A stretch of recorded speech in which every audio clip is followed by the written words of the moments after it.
Niggas in my grill tryna phase me.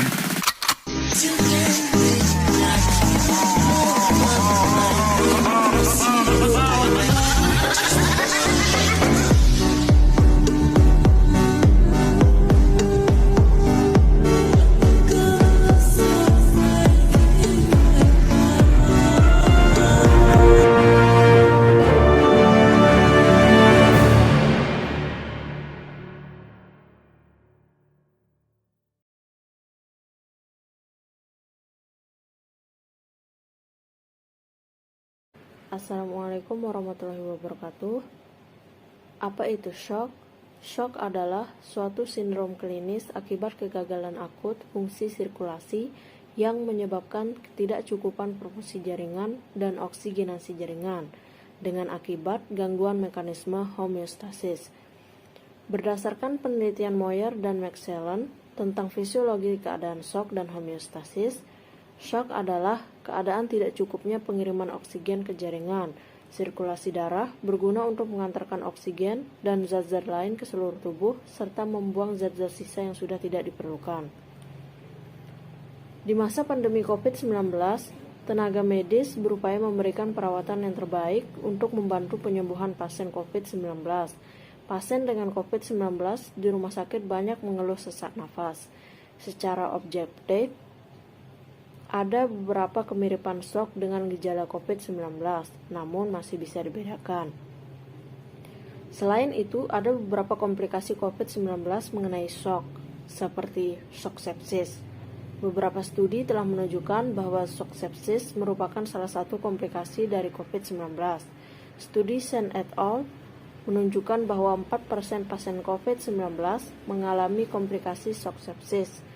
Pasien dengan shock harus dilakukan resusitasi cairan dan pemberian vasopresor untuk mempertahankan mean arterial pressure lebih dari sama dengan 65 mm air raksa dan kadar serum laktat lebih dari 2 mmol per liter.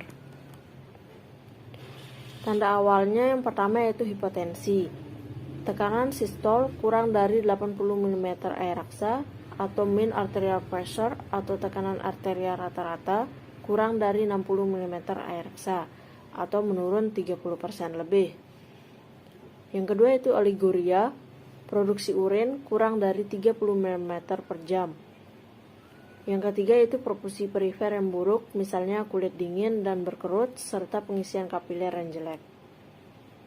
Untuk etiologinya, shock dapat disebabkan oleh kegagalan jantung dalam memompa, pelebaran pembuluh darah yang abnormal, reaksi alergi, infeksi, dan kehilangan volume darah dalam jumlah besar atau perdarahan hebat.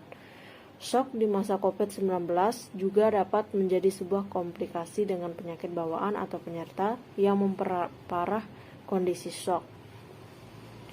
Shock bisa disebabkan oleh perdarahan, shock hipovolemik, dehidrasi, shock hipovolemik, serangan jantung, shock kardiogenik, gagal jantung, shock kardiogenik, trauma atau cedera berat, infeksi, shock septik, reaksi alergi, shock anafilaktik, cedera tulang belakang atau shock neurogenik, sindroma shock toksik, dan infeksi COVID-19. Untuk pathway-nya sendiri, di sini kita ambil misalkan contoh untuk diagnosa ketidakefektifan pola nafas.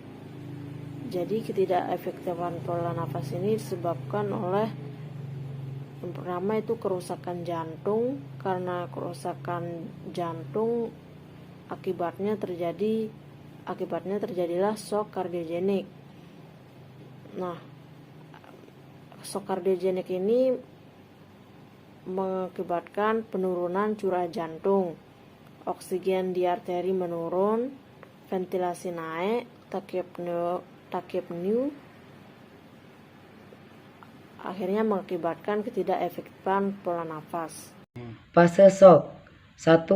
Fase kompensatori. Mekanisme tubuh dengan cara mengkonsentrasikan retribusi darah dan O2 pada jantung dan otak. Tanda: kulit dingin dan kusam, bising usus dan hipoaktif, produksi urin menurun. 2. Fase dekompensasi, di mana tubuh tidak mampu lagi mempertahankan fungsi-fungsinya. Tanda: rasa haus yang hebat, peningkatan denyut nadi, penurunan tekanan darah, kulit dingin, pucat, serta kesadaran yang mulai terganggu. Ketiga, fase irreversible, di mana kerusakan organ yang terjadi telah menetap dan tidak dapat diperbaiki.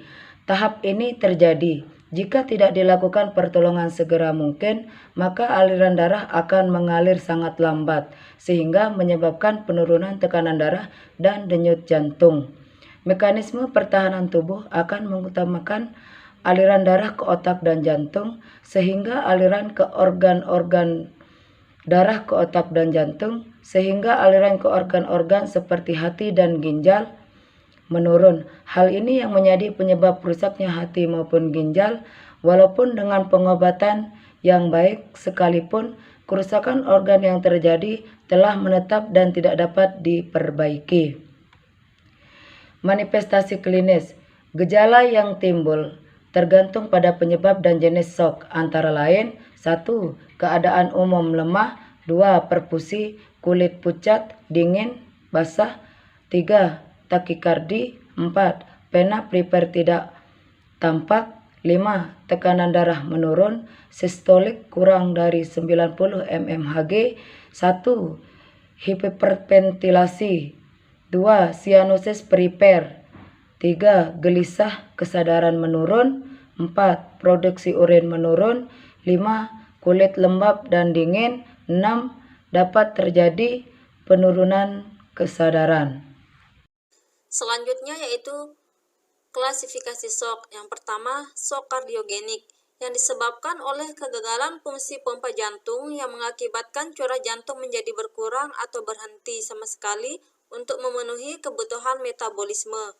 Penyebabnya infak miokard, kardiomiopati, kerusakan katup jantung, tamponade jantung. Gejalanya seperti nyeri dada, sesak, hipotensi, sianosis, HR menurun dan tidak teratur. Intervensinya, oksigenasi, menghentikan penyebab seperti pendarahan, muntah, dan diare. Penggantian cairan dan darah, ototransfusi bila pendarahan di rongga tertutup, atur posisi tidur bagian bawah ditinggikan 20 derajat, monitor ketat, TTP dan CPP, ukur balance cairan, penata laksanaan klinis, cek AGD, HB, HCT, dan elektrolit, terapi sportif, TX, elektrolit, asam basa, obat inotropik, dan diuretik.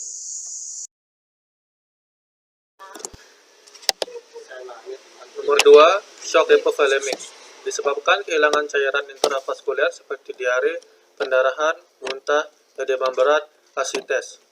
Adapun gejalanya yaitu pallor atau pucat, takikardi, hipotensi, sesak, poliuri, dan keringat dingin. Derajat kehilangan cairan atau darah yaitu derajat 1, kehilangan 10-15% volume darah. Derajat 2, kehilangan 15-30% volume darah dengan gejala hipotensi, kontriksi arteri, dan vena.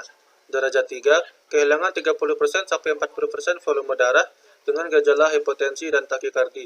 Derajat 4, kehilangan lebih dari 40% volume darah dengan gejala shock hebat.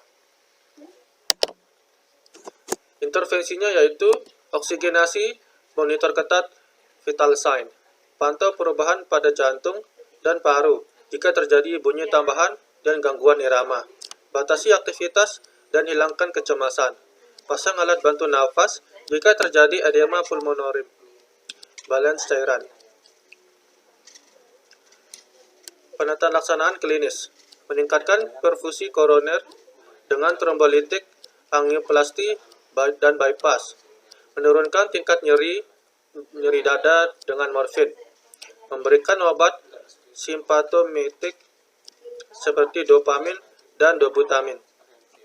Shock anafilaktik disebabkan oleh reaksi alergis sehingga terjadi vasodilatasi dan permeabilitas kapiler meningkat. Gejala ditemukan tanda-tanda alergi, tekanan darah menurun, kesadaran menurun, akral dingin, sianosis, urtikaria. Intervensi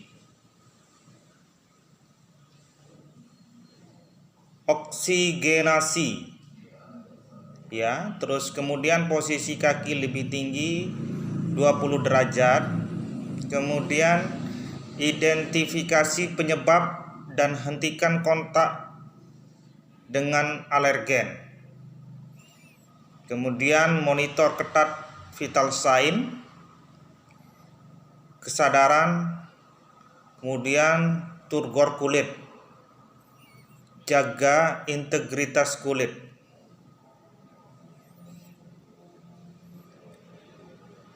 Pemberian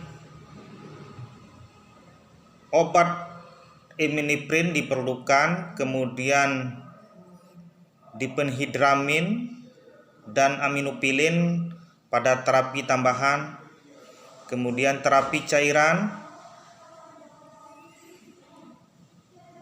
kemudian yang keempat adalah shock septic, terjadi karena infeksi yang menyebar luas atau secara sistemik sehingga terjadi vasodilatasi dan permeabilitas.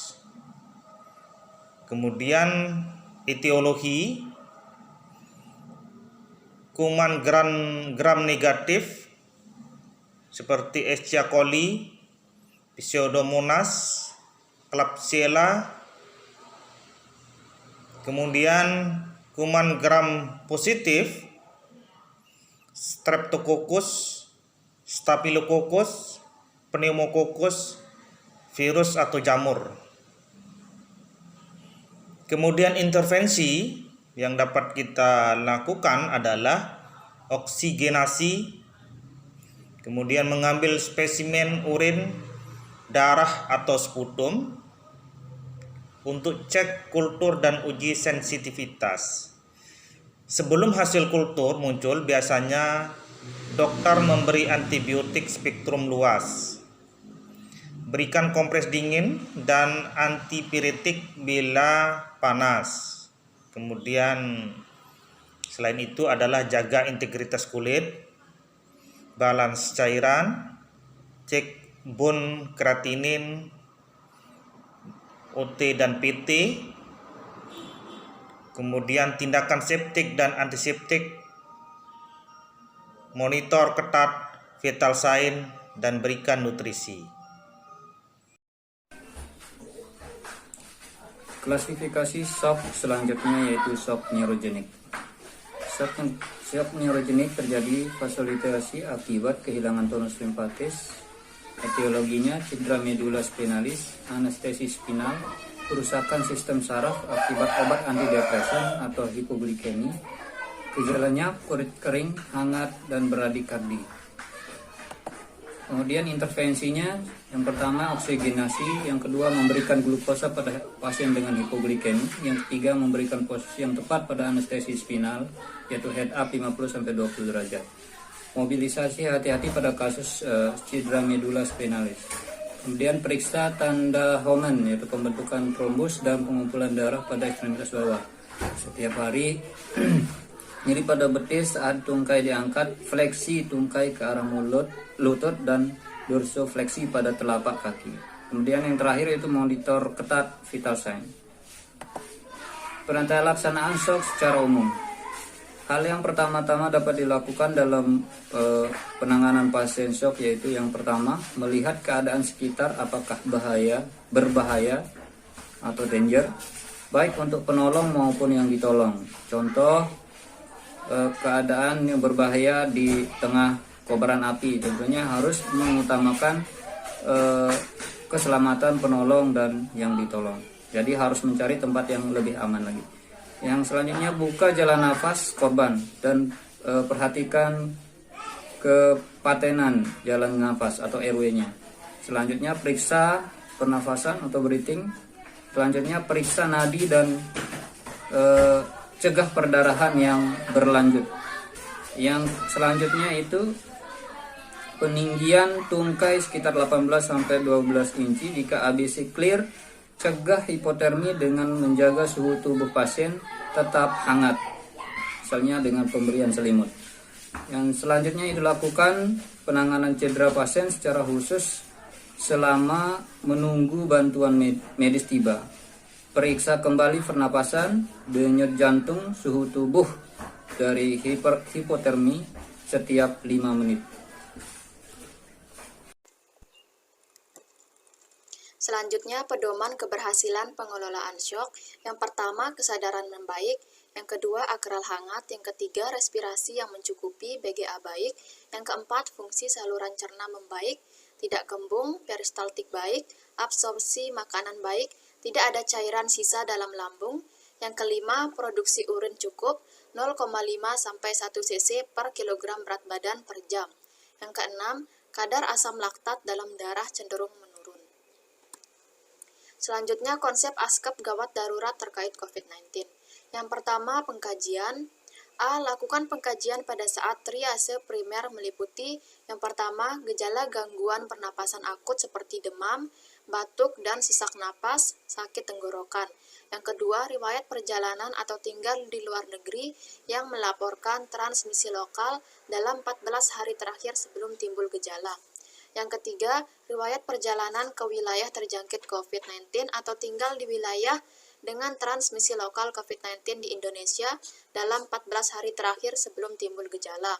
Yang keempat, riwayat kontak dengan kasus konfirmasi atau kemungkinan COVID-19 dalam 14 hari terakhir sebelum timbul gejala. Yang B, lanjutan pemeriksaan awal primary survey meliputi jalan napas. Pernapasan meliputi irama, kedalaman frekuensi, dan suara napas, sirkulasi, kesadaran, dan exposure ABCDE. C. Lakukan pengkajian tanda-tanda vital yang meliputi tingkat kesadaran, tekanan darah, frekuensi nadi, frekuensi napas, suhu, dan saturasi oksigen. Yang D. Lakukan pemeriksaan sekunder, meliputi pemeriksaan fisik head to toe, dan pemeriksaan riwayat alergi makanan, obat, dan sebagainya. Yang E. Lakukan pengkajian psikososial meliputi kecemasan dan distres. Yang F. Lakukan pemeriksaan rongsen dan pemeriksaan laboratorium. Bila ada tanda-tanda mengalami COVID-19, sebelum dirujuk dapat dilakukan tindakan perawatan di ruang isolasi. Yang pertama, isolasi pada semua kasus. Bila ada ruangan dengan tekanan negatif, lebih baik. Tetapi apabila tidak, maka dapat menggunakan ruangan dengan aliran udara baik dan penempatan antar pasien minimal jarak 1 meter. Yang kedua, implementasi pencegahan dan pengendalian infeksi. Yang ketiga, serial fototoraks. Yang keempat, terapi oksigen dengan target saturasi 0,2 Z94. Yang kelima, antibiotik kombinasi quinolone, levofloxacin 1 kali 750 mg IV plus meropenem 3 kali 1000 mg IV. Yang keenam, oseltamivir 2 kali 75 mg per oral via NGT. Yang kedelapan, kortikosteroid tidak dianjurkan. Paracetamol 3 kali 500 mg. Vitamin C 1 kali 400 mg IV. Obat lain sesuai komorbid. Yang kesembilan, terapi cairan IVFD, tanggapi syok sesuai alur tata laksana syok sepsis. Yang ke-10, penggunaan vasopresor apabila mengalami syok sepsis. Yang ke-11, cegah komplikasi selama perawatan. Yang ke-12, anti-COVID-19 belum ada. Selanjutnya yang ke-13, ventilasi mekanis pada ARDS atau gagal napas.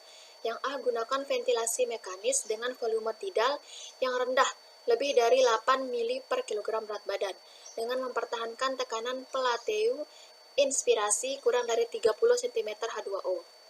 Yang B, pada orang dewasa dengan ARDS berat, direkomendasikan untuk pronventilaton selama 6 jam sehari. Yang C, pada ARDS sedang berat, disarankan untuk menggunakan PEEP yang tinggi dengan target saturasi di atas GG 92 O per O untuk menghindari hilangnya PEEP akibat terputusnya hubungan ventilasi mekanik dengan pasien. Maka gunakan kateter dengan sistem closed suction dan klem ETT ketika memutus hubungan ventilasi mekanik dengan pasien. Misalnya, ketika pemindahan ke ventilasi mekanik yang portable, karena hal ini dapat menyebabkan desaturasi cepat dan atelektasis.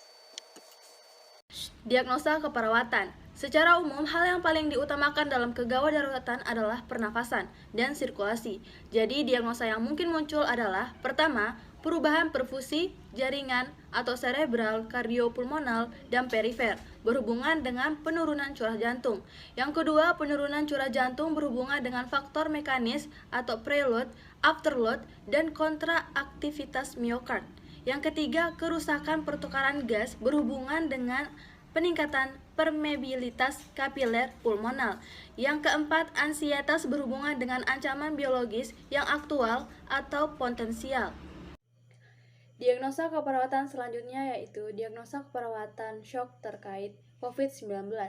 Faktor resiko shock terkait COVID-19 menimbulkan hipoksia, sepsis, sindrom respon, atau inflamasi sistemik, yang nantinya bisa beresiko mengalami ketidakcukupan aliran darah ke jaringan tubuh yang dapat mengakibatkan disfungsi seluler yang mengancam jiwa.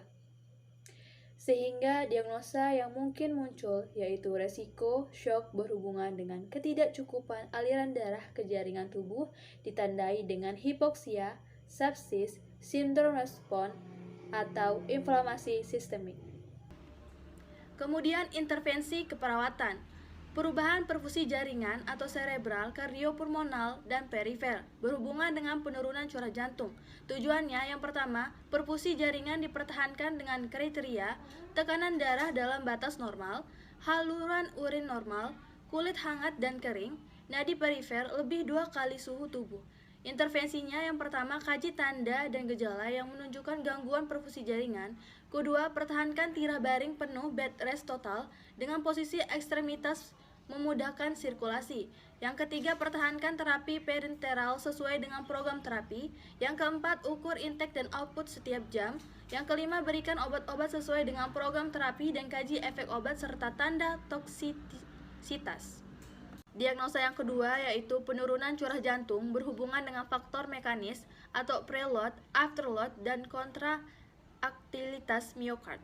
Tujuannya yaitu kalian memperlihatkan peningkatan curah jantung dengan kriteria yang pertama, tanda-tanda vital dalam batas normal, kedua, curah jantung dalam batas normal, ketiga, perbaikan mental. Intervensi yang pertama yaitu mempertahankan posisi terbaik untuk meningkatkan ventilasi optimal dengan meninggikan kepala tempat tidur 30-60 derajat. Yang kedua, pertahankan bed rest total. Ketiga, pantau EKG secara rutin. 4. Pertahankan cairan perinatal sesuai dengan program terapi. Kelima, pantau vital signs setiap jam dan laporkan bila ada perubahan yang dramatis. Keenam, berikan oksigen sesuai dengan terapi. 7. Berikan obat-obatan sesuai dengan terapi. 8. Hindari konstipasi, mengendan, atau perangsangan rektal. Akan pertukaran gas berhubungan dengan peningkatan permeabilitas kapiler pulmonal. Tujuannya, yang pertama, klien memperlihatkan peningkatan ventilasi dengan kriteria. Yang kedua, klien bernapas tanpa kesulitan. Yang ketiga, paru-paru bersih. Yang keempat, kadar PO2 dan PCO2 dalam batas normal. Intervensi, yang pertama, kaji pola pernapasan, perhatikan frekuensi dan kedalaman pernapasan. 2. Auskultasi paru-paru 1-2 jam sekali. 3. Pantau seri AGD. 4. Berikan oksigen sesuai dengan kebutuhan klien. 5. Bantu dan ajarkan klien batuk efektif dan tarik napas dalam. D. Ansietas berhubungan dengan ancaman biologis yang aktual atau potensial. Tujuannya, pertama, ansietas atau rasa takut klien terkontrol dengan kriteria. 2. Klien mengungkapkan penurunan ansietas. 3. Klien tenang dan rileks. 4. Klien dapat beristirahat dengan tenang. Intervensi, yang pertama, tentukan sumber-sumber kecemasan atau ketakutan klien. 2. Jelaskan seluruh prosedur dan pengobatan serta berikan penjelasan yang ringkas bila klien tidak memahaminya. 4. Bila ansietas sedang berlangsung, dampingi klien 4. Pertahankan lingkungan yang tenang. 5. Biarkan keluarga dan orang terdekat untuk tetap tinggal bersama klien jika kondisi klien memungkinkan. Anjurkan untuk mengungkapkan kebutuhan dan ketakutan akan kematian. Dan yang terakhir, pertahankan sikap tenang dan meyakinkan. Resiko shock berhubungan dengan hipoksia, sepsis, sindrom respon inflamasi sistemik. Intervensinya, definisi mengidentifikasi dan menurunkan resiko terjadinya ketidakmampuan tubuh menyediakan oksigen dan nutrisi untuk mencukupi kebutuhan jaringan. Observasi, monitor status kardiopulmonal, frekuensi dan kekuatan nadi, frekuensi napas, tekanan darah MAP, monitor status oksigenasi, oksimetri nadi AGD, monitor status cairan, masukan dan haluran turgor kulit CRT, monitor tingkat kesadaran dan respon pupil. Terapeutik, berikan oksigen untuk mempertahankan saturasi oksigen lebih dari 94%. Implementasi dan evaluasi keperawatan. Implementasi melakukan tindakan dari intervensi yang telah dibuat. Setelah dilakukan implementasi keperawatan, maka evaluasi disapnea menurun, produksi sputum menurun, sianosis menurun, frekuensi napas membaik, pola napas membaik. Pertukaran gas meningkat dengan kriteria disapnea menurun, bunyi napas tambahan menurun, sianosis menurun, pola napas membaik, warna kulit membaik, frekuensi nadi membaik, gelisah menurun, dan hasil pemeriksaan AGD dan atau saturasi oksigen membaik. Ventilasi spontan meningkat dengan kriteria hasil volume tidal meningkat, disapnea menurun, PaO2 membaik. Tingkat shock menurun dengan kriteria hasil keluaran urin output lebih dari 0,5 cc per kilogram berat badan per jam. Akral hangat, tekanan darah sistolik lebih dari 90 mm Hg, mean arterial pressure MAP 65 mm Hg. Central venous pressure CV2 sampai 12 mm Hg. Sirkulasi spontan meningkat dengan kriteria hasil tingkat kesadaran yang meningkat, frekuensi nadi 60-100 kali per menit, tekanan darah sistolik lebih dari 90 mm Hg, elektrokardiografi EKG membaik. Tingkat ansietas menurun dengan kriteria hasil perilaku gelisah dan tegang menurun, verbalisasi khawatir akibat kondisi yang dihadapi menurun, dan konsentrasi membaik.